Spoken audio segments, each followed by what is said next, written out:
तो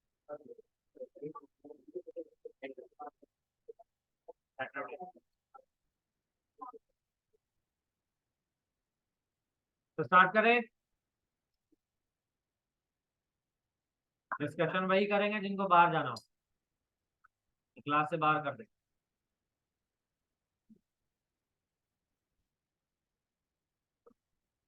question number 9 हम लोगों ने कल डिस्कस किया है। उम्मीद है सब लोगों ने रिवाइज किया होगा। सब लोगों ने, कोई भी ये नहीं कहेगा कि टाइम नहीं मिला, ये नहीं हुआ, वगैरह वगैरह। तो स्टूडेंट्स का मतलब ही 8 घंटा जॉब है स्टडी का, simple. Employed 8 hours at study, एक लाइन में समझ। यही आपका मेन और प्राइम ड्यूटी है। बाकी ड्यूटी इसके अलावा है, एक्स्ट्रा है, एडिशनल। प्राइमरी ड्यूटी छोड़ करके दूसरा ड्यूटी करोगे तो फिर दिक्कत होना है। क्वेश्चन नंबर 9 डिस्कस किया था, आज हम लोग 10 नंबर डिस्कस करेंगे। लॉन्ग क्वेश्चन चल रहा है। लॉन्ग क्वेश्चन में मेनली इनकम एक्सपेंडिचर और ओपनिंग क्लोजिंग बैलेंस शीट आता है। आप ये चैप्टर आगे भी पढ़ोगे बीकॉम पार्ट 1 में, तो उसमें थोड़ा सा अगर रिसीट और पेमेंट गलत है तो उसको सही कैसे करेंगे, इनकम एक्सपेंडिचर गलत है तो उसको सही कैसे करेंगे। एक एक क्वेश्चन में सारे इन्फॉर्मेशन दे देगा, उसमें कहेगा रिसीट पेमेंट भी बनाओ, इनकम एक्सपेंडिचर भी बनाओ, बैलेंस शीट भी बनाओ, ओपनिंग क्लोजिंग। तो थोड़ा सा एक्स्ट्रा पढ़ना पड़ेगा बस। मतलब 90% सेम होगा, 10% एक्स्ट्रा पढ़ना पड़ेगा बीकॉम पार्ट 1 अकाउंट्स। ठीक है, हम लोग यहाँ पर क्वेश्चन नंबर 10 डील करेंगे। लॉन्ग क्वेश्चन है, वैसे ही क्वेश्चन है जैसा हम लोगों ने प्रीवियस क्लास में डिस्कस किया। क्वेश्चन स्टार्ट करने से पहले हम लोग एक बार क्वेश्चन को रीड कर लेंगे। क्वेश्चन ये कह रहा है कि आदर्श क्लब है और उसका इंफॉर्मेशन हमें मालूम है 31 दिसंबर 2017 के डेट का। एक रिसीट पेमेंट बन के मिला हुआ है। रिसीट पेमेंट आपके सामने है, दिख रहा है। और एडिशनल इंफॉर्मेशन नीचे दिया हुआ है, अदर इंफॉर्मेशन करके, जिसमें ये बताया जा रहा है कि 1 जनवरी को भी कुछ बैलेंस था। 1 जनवरी 2017, इसका मतलब क्या हो गया, ये ओपनिंग बैलेंस शीट के डेट का इंफॉर्मेशन है, राइट। तो बिल्डिंग है, मशीनरी है, फर्नीचर है, आउटस्टैंडिंग सैलरी है, प्रीपेड वेजेस है। फिर कह रहा है कि 25,600 रुपया सब्सक्रिप्शन का ड्यूज रह गया 2017 का। डेप्रिसिएशन ऑन बिल्डिंग कह रहा है कि मशीन पे 10% चार्ज करना है, बिल्डिंग पे 10%, मशीन पे 5%, इक्विपमेंट पे 20% चार्ज करना है। इन डिटेल्स के आधार पे आपको बनाना है income expenditure and balance sheet. दो मेन इंफॉर्मेशन आपसे मांगा है। तो ये तो हमको बताया ना कि इनकम एक्सपेंडिचर और बैलेंस शीट तो ईयर एंड का बनाएंगे ही, हमें ओपनिंग कैपिटल फंड मालूम नहीं है, तो एक स्टेटमेंट ओपनिंग कैपिटल फंड के लिए भी बनाएंगे।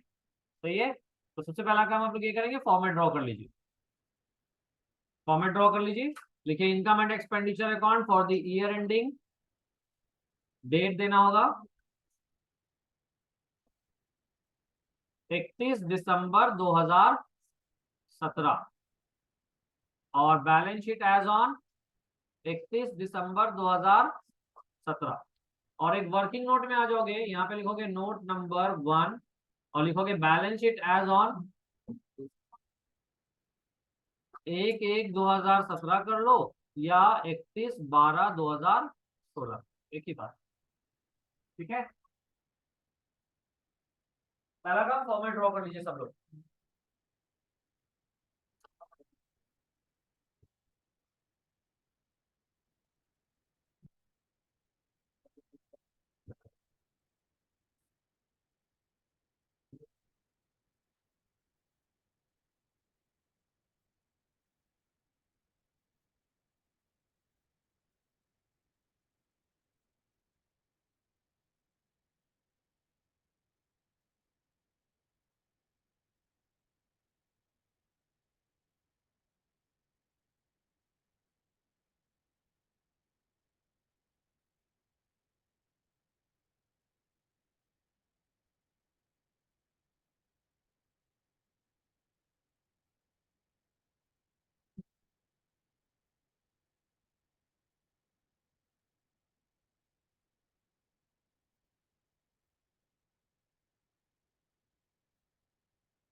कर लिए, ड्रॉ हो गया।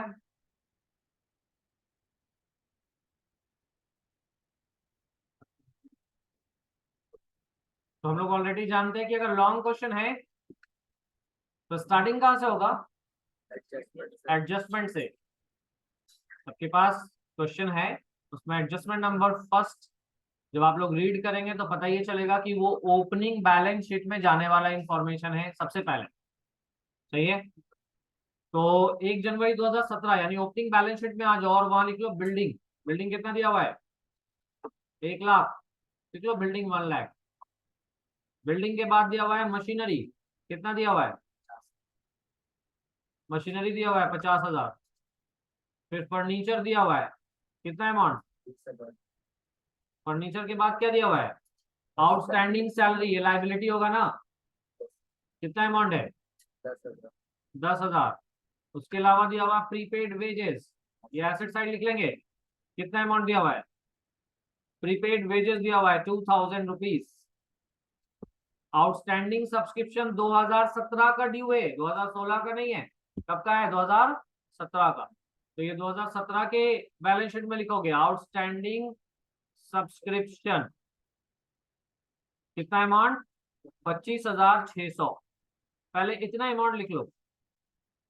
देखो जब हम लोगों ने एडिशनल इंफॉर्मेशन लिखा है ना, तो क्वेश्चन को ध्यान में रखते हुए पॉइंट पढ़ते चलिए एंड देन प्लेस कीजिए, कौन कहाँ जा रहा है आपको पता चलता रहेगा। ठीक है, तो सिर्फ एक इंफॉर्मेशन जो कि यहाँ पे कह रहा है subscription was due, 25,000 subscription was due for the year 2017। तो ये करंट ईयर का आउटस्टैंडिंग है, करंट ईयर के बैलेंस शीट में जाएगा। बाकी इंफॉर्मेशन ओपनिंग बैलेंस शीट का है। तो पहले प्लेस कर दिया है।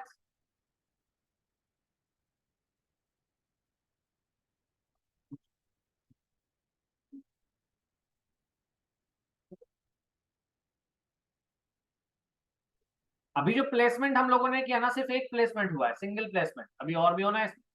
हमको पता है कि एक एक टर्म पढ़ के ना उसको ओपनिंग क्लोजिंग और इनकम एक्सपेंडिचर में तीनों जगह ट्रीट करते हैं, राइट। तो अभी हम लोगों ने एक जगह प्लेस कर दिया सिंपली ओपनिंग बैलेंस शीट में, और एक टर्म क्लोजिंग बैलेंस शीट में गया है। और डेप्रीशिएशन से हम लोग जो है ट्रीट करना स्टार्ट करेंगे सब टर्म को। कहा जा रहा है कि डेप्रीशिएशन बिल्डिंग पे कितना चार्ज करना है? कितना चार्ज करना है? 10%। तो जब हम बिल्डिंग पे डेप्रीशिएशन चार्ज करेंगे तो क्या बिल्डिंग खरीदा बेचा गया है? हाँ या ना? तो कैसे पता चलेगा? कहाँ जाएंगे? सीधा देखेंगे रिसीट और पेमेंट को। तो यहाँ कहीं पे बिल्डिंग दिख रहा है? नहीं दिख रहा। इसका मतलब क्या हुआ? इसका मतलब ये हुआ कि बिल्डिंग पहले जितना था अभी भी उतना ही है। तो हम लोग आएंगे क्लोजिंग बैलेंस शीट में और यहाँ लिखेंगे बिल्डिंग। 1 लाख था बिल्डिंग का वैल्यू। डेप्रिसिएशन कितना बोल रहा है? 10%। तो 1 लाख का 10%, 10,000 माइनस कर लो। आउटर में कितना जाएगा? 90,000 चार्ज हो गया बिल्डिंग का डेप्रिसिएशन। बिल्डिंग के बाद मशीन का डेप्रिसिएशन चार्ज करने के लिए कहा जा रहा है। मशीन पहले से कितना है? 50,000। और कोई मशीन खरीदा भी क्या है? खरीदा गया है? नहीं खरीदा गया। तो यहाँ लिखोगे मशीनरी 50,000 माइनस कितना परसेंट? 5%। 50,000 का 5% कितना होगा? 2500। 50,000 में से 2500 माइनस कर लो, 47,500 वाटर में चला जाए। ठीक है। मशीनरी के बाद किस पे चार्ज करने के लिए बोल रहा है? इक्विपमेंट। इक्विपमेंट पहले से कितना है? इक्विपमेंट पहले से है? नहीं है ना। तो इसका मतलब खरीदा गया है। कब खरीदा गया? देखो व्हाट इज द डेट? 1 जनवरी को खरीदा गया। यहाँ पे लिखोगे इक्विपमेंट। कितना अमाउंट? 1,20,000 माइनस कितना परसेंट? 20%। तो 1 ही जनवरी को खरीद लिया गया है ना, तो पूरे साल भर का चार्ज हो जाएगा। तो 1,20,000 का 20% कितना होगा? 24,000। 24,000। ऑर्डर में कितना जाएगा? 96,000। और डिप्रिसिएशन है क्या? नहीं ना है। तो अब यहाँ पे एक्सपेंडिचर साइड लिख लोगे टू डेप्रीशिएशन डैश देके। फर्नीचर पे है क्या डेप्रीशिएशन? नहीं है ना, तो फर्नीचर एडिशनली लिख लेंगे। हाँ, to depreciation on building. Building का डेप्रीशिएशन है 10,000। ऑन मशीनरी, मशीनरी का डेप्रीशिएशन है 2500। और ऑन इक्विपमेंट 24,000।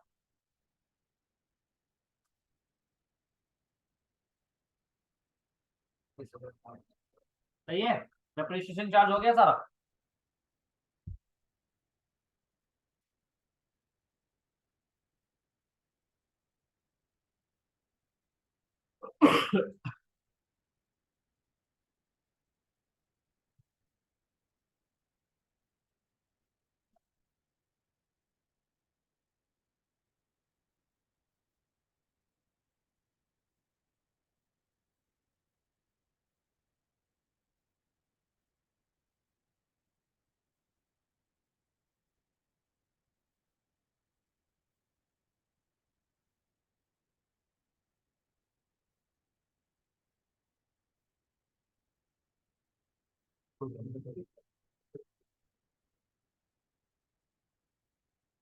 देखिए,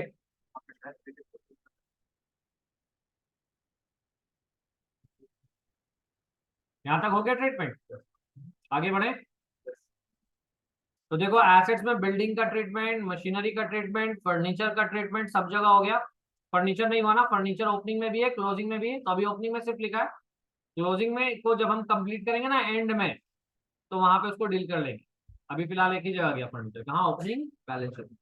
क्लोजिंग में कब आएगा, डिप्रिसिएशन नहीं था तो अभी लिखने की जरूरत नहीं है। एट द एंड में हम लोग क्लोजिंग ओपनिंग दोनों को चेक करते हुए बनाएंगे, कैसे वो आपको बताया जाए।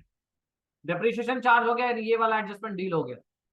लेकिन ये भी, ये हमको पता है कि आउटस्टैंडिंग सैलरी का ट्रीटमेंट बच गया, प्रीपेड वेजेस का ट्रीटमेंट बच गया, सब्सक्रिप्शन का ट्रीटमेंट बच गया ना। तो पहले इन सबको कर ले। पहले लिख लो टू सैलरी, एक्सपेंडिचर साइड लिखेंगे टू सैलरी। सैलरी कितना दिया हुआ है, 50,000। 50,000 पेमेंट हुआ है। 50,000 में आपको कह रहा है कि 10,000 आउटस्टैंडिंग सैलरी, ओपनिंग आउटस्टैंडिंग। क्या करोगे, ऐड करोगे कि लेस करोगे? लेस करेंगे। रिजल्ट क्लियर एवरीवन, क्यों लेस करेंगे? क्योंकि इस साल का खर्चा नहीं है, पिछले साल का है। पेड भले ही हुआ इस साल, लेकिन है वो इस साल का खर्च नहीं, वो लास्ट ईयर का खर्चा है। और हमें पता है कि जब हम इनकम एक्सपेंडिचर बनाएंगे, तो जिस ईयर का बनाएंगे उसी ईयर के खर्च और इनकम को लेंगे, ना तो पिछले साल का ना तो अगले साल। सिर्फ करंट ईयर से रिलेटेड इनकम एक्सपेंडिचर जाना चाहिए एक्रूवल बेसिस पे। रूल याद है? तो अब यहाँ पे देखो 50,000 में से ओपनिंग आउटस्टैंडिंग माइनस कर लेंगे, 10,000 कितना चला जाएगा? हमने लिखा नहीं है to salary 50,000 less opening outstanding, ये समझना है क्यों माइनस हुआ, क्योंकि आपको डिटेल पहले दे चुके, उसके बाद भी इसको लिख लिख कर डिटेल करेंगे तो फिर सीखोगे नहीं। अब यहाँ पे लिखा हुआ है माइनस क्यों हुआ, तो दिमाग लगाओगे घर पे जाकर रिवाइज करके माइनस क्यों हुआ, स्ट्रेस डालोगे तो पता चलेगा ये ओपनिंग आउटस्टैंडिंग है, पिछले साल का खर्चा है, भले ही पेड हुआ है इस साल, है तो पिछले साल का, माइनस पर।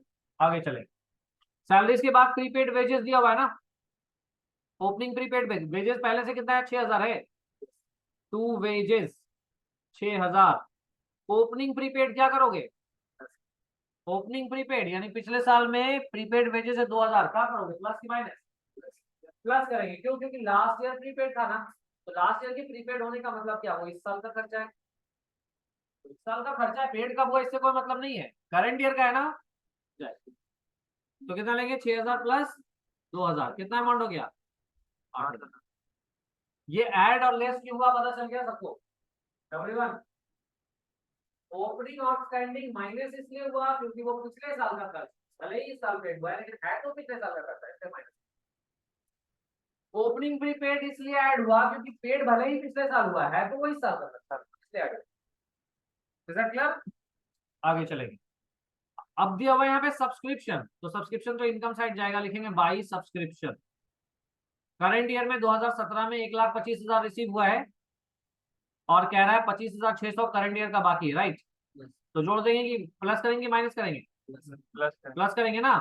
क्यों प्लस किया, इस साल का है, भले ही इस साल नहीं मिला है तो इसी साल का इनकम ना, तो ये हो जाएगा 1,50,600। सही है। सब्सक्रिप्शन का ट्रीटमेंट खत्म नहीं हुआ है, यहाँ पर देखो रिसीट पेमेंट में 2016 का लिखा हुआ है कितना, 21,000, इसको कहाँ लिखोगे,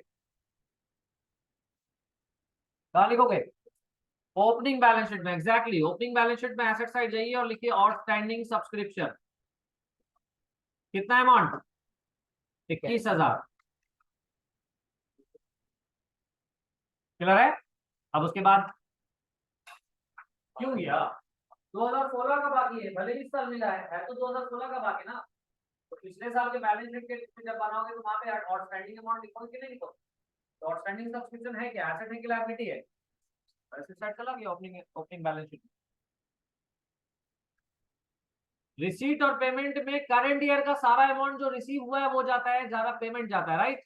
तो अगर लिखा हुआ है कि 2016 का 21,000 मिला है सब्सक्रिप्शन, इसका मतलब ये है कि 2016 के एंड में बाकी होगा ना, पिछले साल बाकी रहा होगा तभी तो इस साल मिला है। तो पिछले साल बाकी रहा तो पिछले साल के बैलेंस शीट में जाएगा कि नहीं जाएगा? बैलेंस शीट जिस डेट का बनाते हैं उस डेट में जितने भी एसेट्स और लायबिलिटीज होंगे ना सबको लिखना होगा, कोई भी छूटना नहीं। अगर एसेट और लायबिलिटीज है उस पर्टिकुलर डेट का तो जाएगा उस बैलेंस। तो ये 21,000 का outstanding subscription opening balance sheet में किस साइड जाएगा? Asset side. अब सब्सक्रिप्शन का ट्रीटमेंट पूरा हो गया। अब आगे पढ़िए, अब आ जाइए कहाँ? रिसीट और पेमेंट में। तो रिसीट और पेमेंट में शुरू से चले, सबसे पहले क्या दिया हुआ, कहाँ लिखेंगे? ये जो टू बैलेंस ब्रॉट डाउन है 62,500, कहाँ लिखोगे? ओपनिंग बैलेंस शीट में। ओपनिंग बैलेंस शीट में आ जाओ, एसेट साइड लिखो कैश एंड बैंक 62,500 लिख लिए।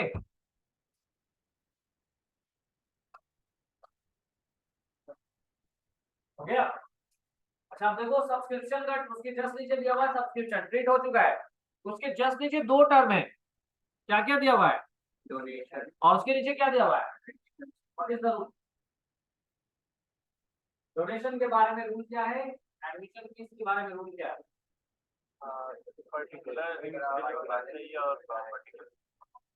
स्पेसिफिक डोनेशन बैलेंस शीट में जाता है जो खास पर्पस के लिए मिला है। जनरल डोनेशन अमाउंट पे डिपेंड करता है, लार्ज है कि स्मॉल है। तो यहाँ पे स्मॉल अमाउंट है में, और स्मॉल अमाउंट और लार्ज अमाउंट कैसे कंपेयर करेंगे? मेन इनकम से। मेन इनकम कौन है? सब्सक्रिप्शन। सब्सक्रिप्शन के कंपेरिजन में डोनेशन कितना है? 17,500 लोअर अमाउंट है ना। तो इसको हम क्या मान लेंगे? इनकम। और इनकम मानेंगे तो हम इस बात को फुटनोट में जरूर से लिखेंगे। क्यों? क्योंकि क्वेश्चन कह नहीं रहा ना, क्वेश्चन नहीं कह रहा है तो यहाँ पे आपके पास फ्लेक्सिबिलिटी है मानने का। तो हम जो भी अजम्पशन है मेरा वो हम मेंशन करेंगे, तब वो मेरा आंसर 100% सही हो। ठीक है, तो यहाँ पर हम लिखेंगे बैलेंस, ये इनकम साइड में आइए, लिखिए बाई डोनेशन, स्टार लगा दीजिए, कितना अमाउंट है? 17,500। और by admission fees, admission fees के बारे में तो आपको पता ही है, ये तो है तो वैसे दोनों ही, लेकिन जब क्वेश्चन में एडमिशन फीस के बारे में कुछ नहीं कहता तो उसको इनकम मान लेते हैं, राइट। एडमिशन फीस के बारे में क्वेश्चन साइलेंट है तो उसको क्या मान लिया जाता है? Revenue receipt. तो यहाँ पे एडमिशन फीस कितना है? 28,000। और ये जो स्टार लगाया ना, स्टार के बारे में वर्किंग नोट पे जाकर के लिख दो कि donation and admission fee is treated as revenue receipt. क्या माना इसको? Revenue receipt. हो गया। ये इंपॉर्टेंट पॉइंट है। इस तरह के पॉइंट्स जो भी क्वेश्चन में आप एज्यूम करें जब भी, तो बात को जरूर से फुटनोट में मेंशन करो।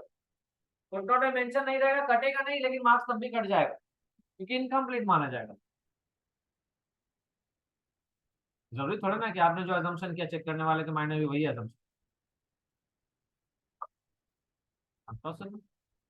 इवन जब आप राइटर्स बुक बुक भी पढ़िएगा ना तो अलग अलग राइटर्स अपने हिसाब से लिखते हैं, अपने अंदाज से समझ चीजों, और वो अपने हिसाब से आपको बताते हैं। अल्टीमेटली मैटर करेगा प्रैक्टिकल लाइफ में जब आप अकाउंटेंट बन रहे हो, नेचर कैपिटल है, रेवेन्यू समझ जाना। बार बार मिल रहा है, हर बार आता ही है इनकम, तो अब उसको कैपिटलाइज कर रहे हो। नहीं, हर बार उतना इनकम आता है, इनकम में डालो। ह्यूज अमाउंट कभी कभी मिल रहा है, समझ जाओ वो कहाँ जाएगा? बैलेंस शीट में जाएगा। तो प्रैक्टिकली तो वही है, सिंपल सा रूल। कैपिटल नेचर का है कि रेवेन्यू नेचर, उसके हिसाब से डील। फुटनोट नोट हो गया। तो रिसीट साइड का सारा टर्म तो मेंशन कर लिया हम लोगों ने, कोई टर्म छूटा क्या? नहीं ना।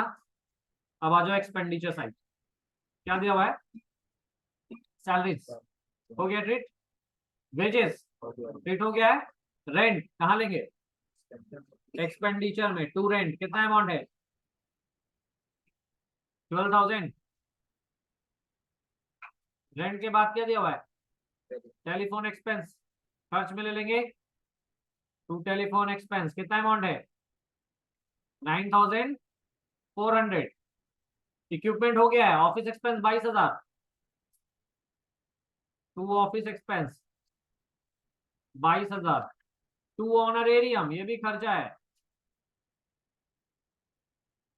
कितना अमाउंट? 11,000। और बाकी क्लोजिंग बैलेंस कैश और बैंक का 23,600।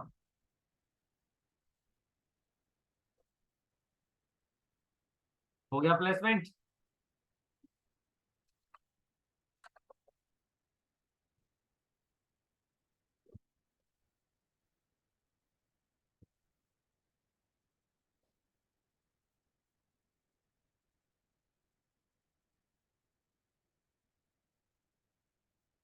एडजस्टमेंट से स्टार्ट करोगे, उसके बाद रिसिप्ट पेमेंट के टर्म्स को मेंशन करोगे। एक्सेप्ट करने के बाद जो बचेगा रिमेनिंग टर्म, उसको बैलेंस कैसे करना है? तो सबसे पहले आपको बैलेंस करना है इनकम एक्सपेंडिचर को, या ओपनिंग बैलेंस शीट को भी पहले बैलेंस कर सकते हो। दोनों में से जो भी आपको पहले बैलेंस करना है कर लो। ठीक है। सबसे एंड में होगा कौन? Closing balance. ठीक है, ये सारा टर्म नोट हो गया सबका, एवरीवन?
हो गया।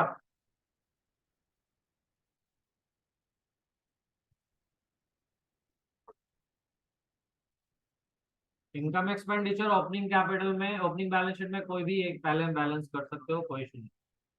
पहले इनकम एक्सपेंडिचर बैलेंस कर लो, कितना आ रहा है? 1,96,000। 96,100 का 1,96,000 टोटल है। Credit side 1,96,100। 1,96,100। डेबिट साइड कितना है? 1,38,000। अच्छे से देख लेना, क्योंकि कहाँ वो मिस्टेक हुआ फिर ज्यादा टाइम लगेगा ढूंढने में। सही है।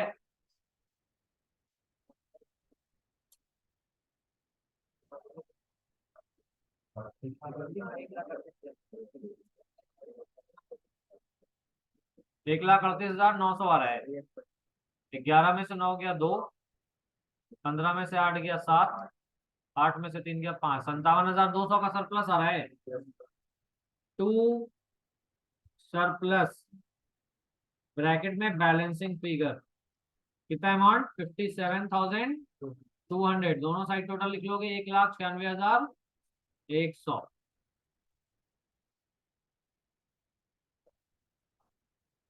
यहाँ बैलेंस शीट में लायबिलिटी साइड लिख लोगे कैपिटल फंड। कैपिटल फंड तो अभी निकलेगा ब्रैकेट में नोट नंबर 1 से। यहाँ पे ऐड कर लोगे सरप्लस 57,200। तो इनकम एक्सपेंडिचर तो बैलेंस हो गया। ठीक है, अब आ जाइए ओपनिंग बैलेंस शीट को बैलेंस कर लीजिए।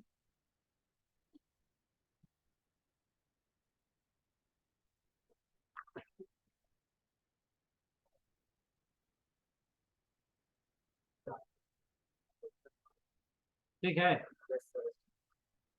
2,55,500 का टोटल। यहाँ लिख लोगे कैपिटल फंड बैलेंसिंग फिगर 2,45,500, क्या अमाउंट को यहाँ लिख लीजिए 2,45,500। अब देखो क्लोजिंग बैलेंस शीट को कंप्लीट करने से पहले एसेट साइड सारा टर्म एक बार रीड कर लो। बिल्डिंग लिख चुके, मशीन लिख चुके, फर्नीचर लिखा है क्या वहाँ? नहीं लिखा ना, तो यहाँ लिख लो फर्नीचर, क्योंकि डेप्रिसिएशन बोला नहीं था, तो जितना अमाउंट है उतना ही अमाउंट लिख लो फर्नीचर को। ठीक है, लैक ऑफ इंफॉर्मेशन की वजह से डेप्रिसिएशन चार्ज नहीं हुआ है फर्नीचर पे, जितना अमाउंट रहेगा उतना ही अमाउंट मेंशन कर लोगे। फर्नीचर के अलावा आउटस्टैंडिंग सब्सक्रिप्शन का ट्रीटमेंट वहां पे हो चुका है, प्रीपेड वेजेस का दूसरी जगह जहां जाना था हो चुका, कैश और बैंक वहां पर लिख चुके हैं हम लोग। आउटस्टैंडिंग सैलरी, उसका ट्रीटमेंट ऑलरेडी एडजस्ट हो गया है एक्सपेंडिचर साइड। तो एक ही टर्म छूटा हुआ था ओपनिंग बैलेंस शीट में, वो कौन था? फर्नीचर। ठीक है, अब बैलेंस शीट दोनों साइड टोटल करिए।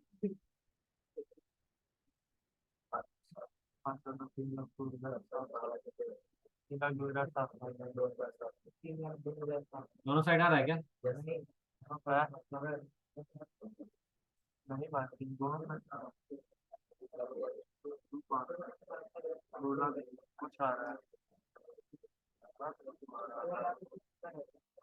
आ तो रहा है, 3,02,700 तो आ रहा है।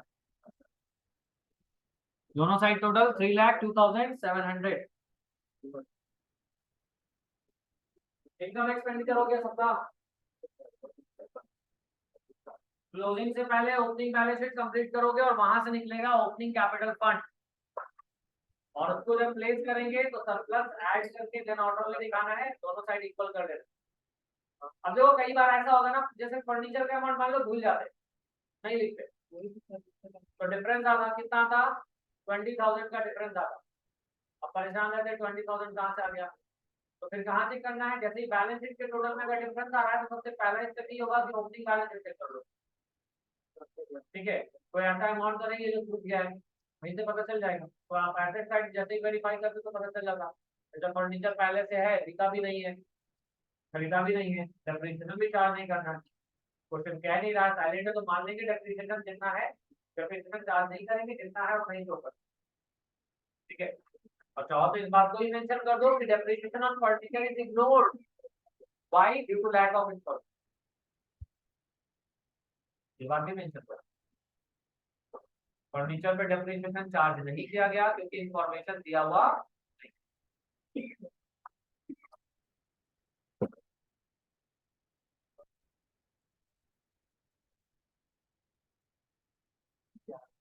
लॉन्ग क्वेश्चन है, रिवीजन करिए। इस तरह का क्वेश्चन अगर अच्छे से आप बना लेते हैं तो ये जितना लेवल इस टाइप का क्वेश्चन है, समझ जाओ कि 90 to 95% लेवल आप पहुंच गए फाउंडेशन के लेवल के क्वेश्चन का।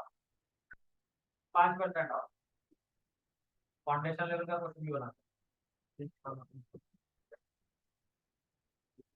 कॉन्सेप्ट वही है, कॉन्सेप्ट उससे एक्स्ट्रा नहीं है। यही है कि ट्रीटमेंट्स और टर्म्स हो सकता है कुछ कुछ नया आया आपके साथ।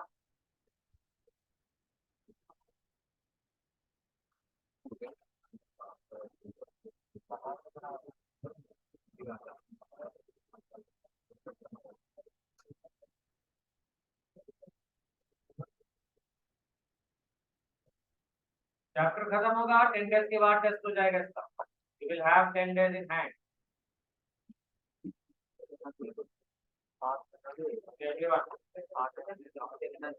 एक क्वेश्चन इजी, एक क्वेश्चन मीडियम लेवल, एक क्वेश्चन डिफिकल्ट।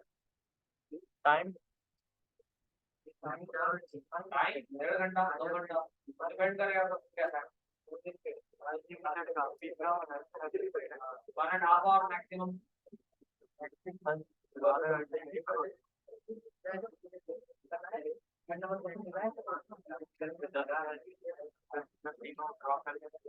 एक और क्वेश्चन इसका रह गया है, क्वेश्चन नंबर 11 है ना, ये नोट हो गया सबका?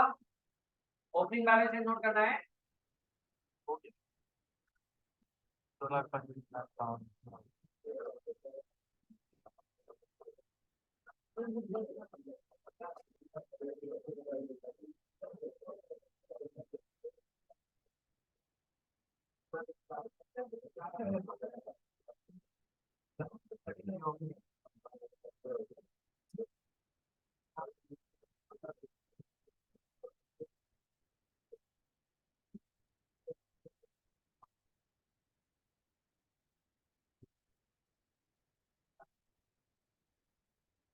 ये सीधी बैच के लिए कितने लोगों ने इन्वॉल्वमेंट कराया है?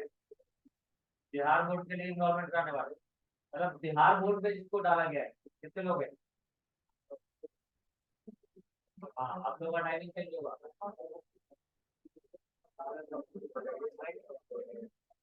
8 से 10 पहले से बता चुके कि फाउंडेशन वाला बैच 8 से 10 ही रहेगा।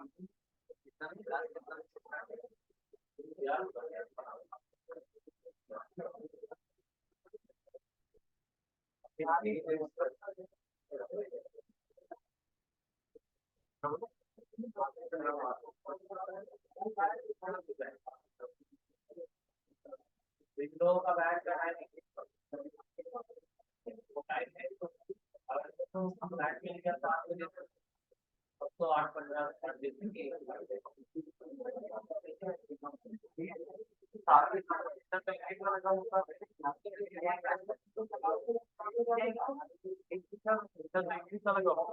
आपको बैच मिलेगा उसका जो टाइमिंग है वो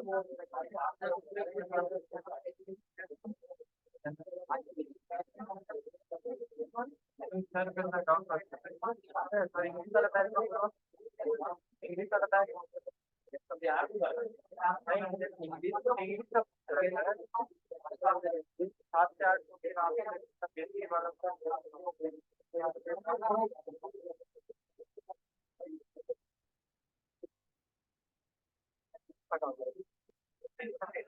कोई डाउट नहीं किसी का?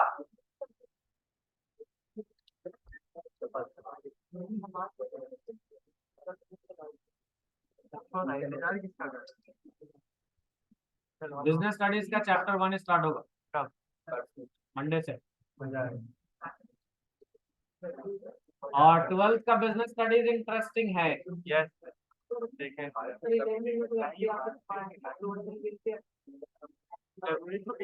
11 तो तुम लोग का पैसा बचवाया ना, 12th में पैसा खर्चा कराएंगे बोला नहीं था। 11th में आप लोग को पहले ही बता दिया गया था कि 11th में पैसा बचा दे रहे हैं, 12th में नहीं बचाएंगे। 12th में आप लोग को पैसा खर्चा करना पड़ेगा, रेफरेंस बुक लेना पड़ेगा। 12th का जो बिजनेस स्टडीज पढ़ोगे ना वो समझ जाओ कि फंडामेंटल्स ऑफ मैनेजमेंट है, फंडामेंटल्स ऑफ बिजनेस मैनेजमेंट।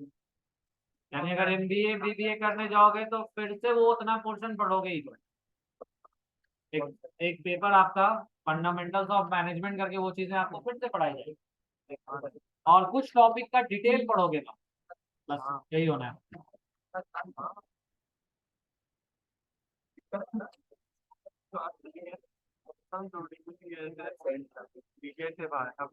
अपने हाथों से लिखा, डिग्री तो बीच में आ गया। नोट कर लिए सब लोग?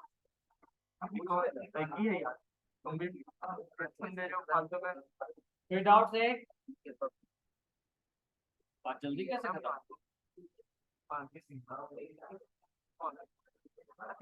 चलो एक क्वेश्चन 11 नंबर तुम लोग, ये 12th हो चुका है ना, 12 कंप्लीट है। 11 नंबर हम थोड़ा सा हिंट दे रहे हैं, आप लोग अटेम्प्ट करके लाओ, एक्सप्लेन कर दे रहे हैं क्वेश्चन, इसको ट्राई करके आना। अब जो जितना सक्सेसफुल होगा आपको पता चल जाएगा, हो सकता है कि आप में से कोई इसको कंप्लीटली सही बना ले। अचीवमेंट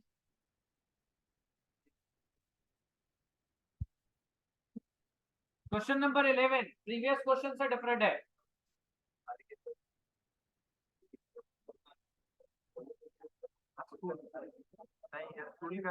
डिस्कशन करने के लिए नहीं कहा आपस, ये क्वेश्चन होमवर्क में मिलेगा, इस लेक्चर से समझ लो। अगर अच्छे से समझ ली यहाँ पे तो ज्यादा चांसेस है, 99% चांस है कि आप बना लो। और कितना एक्यूरेट बनेगा ये तो डिपेंड करेगा आपके अंडरस्टैंडिंग पे, इस टॉपिक को आपने कितने अच्छे से समझा है। देखो क्या लिखा हुआ है, फ्रॉम दी ट्रायल बैलेंस, मतलब नीचे क्या दिया हुआ है, रिसीट पेमेंट नहीं है, क्या है, ट्रायल बैलेंस। ट्रायल बैलेंस है, तो ट्रायल बैलेंस में एसेट भी होता है, एक्सपेंसेस भी होता है, ड्रॉइंग्स का भी इंफॉर्मेशन होता है, लायबिलिटीज भी होता है, इनकम भी होता है, और कैपिटल भी। कौन किस साइड होता है मालूम है? डेबिट साइड क्या क्या जाता है, AED। क्रेडिट साइड क्या क्या जाता है, LIC। क्लियर है? यानी इसमें डेबिट साइड सारे एसेट्स, एक्सपेंसेस और ड्रॉइंग्स होंगे, और क्रेडिट साइड लायबिलिटीज, इनकम और कैपिटल होगा, वो आपको पहचानना है। ठीक है?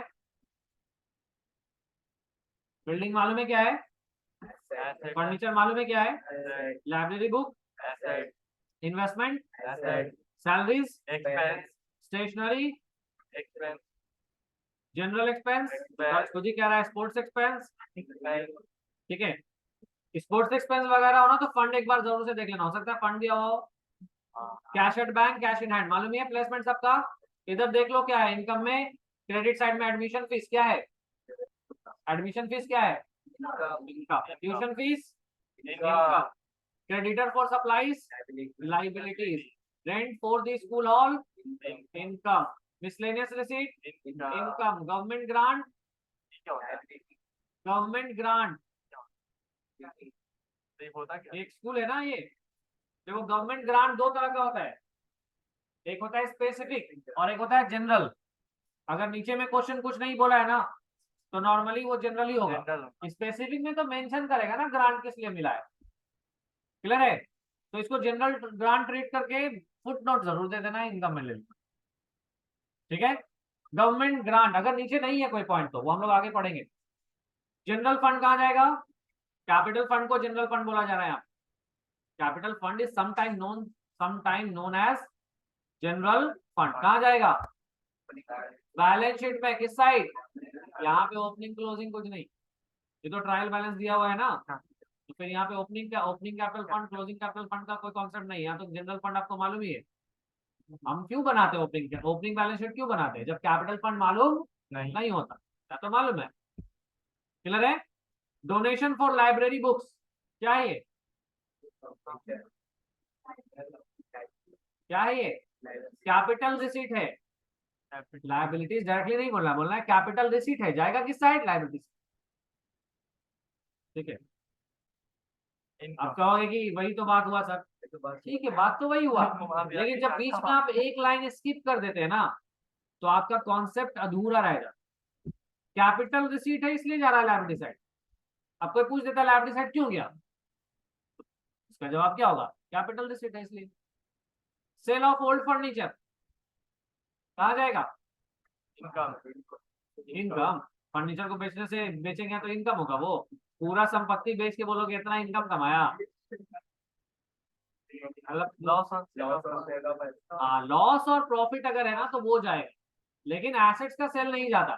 न्यूज़पेपर का सेल जाता है, मैगजीन्स का सेल जाता है, और भी कोई टर्म्स है तो उनके सेल्स को हम लोग लिखते हैं, लेकिन एसेट के सेल को हम लोग नहीं लिखते। क्यों नहीं लिखते? क्योंकि एसेट का सेल क्या है? Capital receipt. क्लियर है? अब देखो नीचे में एडिशनल इंफॉर्मेशन पढ़ लो क्या है। 25,000 का फीस अभी भी रिसीव होना बाकी है। क्या करोगे वो तुमको समझ, मैं एक्सप्लेन कर रहा हूं। फीस 25,000 करंट ईयर का अभी भी मिलना बाकी है। Salaries yet to be paid, salaries अभी भी 30,000 रुपया पेड करना बाकी है। फर्नीचर 40,000 का जो कॉस्ट है फर्नीचर का वो 1 अक्टूबर को खरीदा गया है, यानी 40,000 के कॉस्ट का फर्नीचर कब खरीदा गया है? 1 अक्टूबर 2017। बुक वैल्यू जो फर्नीचर बेचा गया है ना उसका बुक वैल्यू कितना था? 50,000। कब? 1 अप्रैल 2017 में। देखो ये फर्नीचर बिका है ना, कितने में बिका? इसका बुक वैल्यू कितना था? कब था ये बुक वैल्यू? 1 अप्रैल 2017 में। ठीक है, आगे कह रहा है कि डेप्रिसिएशन 10% फर्नीचर पे चार्ज होगा, 15% पर एनम लाइब्रेरी बुक्स पे चार्ज होगा, 5% पर एनम बिल्डिंग पे चार्ज होगा। स्टार्ट कहां से करोगे? एडजस्टमेंट से। तो ही स्टेटमेंट इसे बनेगा, इनकम एक्सपेंडिचर और balance sheet. Opening balance sheet का जरूरत क्यों नहीं है? क्योंकि हम लोगों को कंप्लीट इंफॉर्मेशन मालूम है। कैपिटल फंड जो नॉर्मली पता नहीं होता था वो इसमें दिया हुआ है। ठीक है, किस नाम से? इसमें बनेगा। अब कितना सही बना पाते हो वो तो आप पे डिपेंड करेगा। 80%, 90%, 70%, 100%, ये सब आपके ऊपर डिपेंड है। जो जितना करेक्टली रूल्स को अप्लाई कर लेगा उतना ज्यादा सही उसके बनने का चांसेस है। ये लास्ट क्वेश्चन है इस चैप्टर से जो आपको मैथ में मिला है, मैथ का लास्ट क्वेश्चन। इसके बाद बुक से जिनका जो डाउट है, कोई कॉन्सेप्ट, कोई क्वेश्चन, कोई पॉइंट एडिशनली आप लोग नेक्स्ट क्लास में यानी थर्सडे पूछ सकेंगे। और अगर रिक्वायरमेंट रहा तो फ्राइडे भी एक दिन क्लास एक्सटेंड किया जाएगा डाउट सेशन का। ठीक है।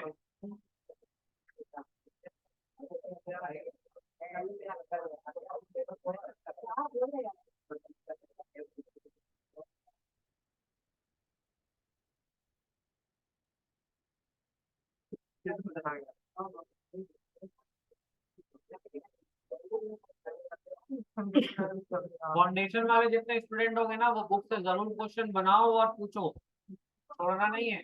सीबीएसई या फाउंडेशन के लिए बैच में जो भी लोग गए हैं उनके लिए ये बात खास रिकमेंडेड है। आज के लिए इतना ही।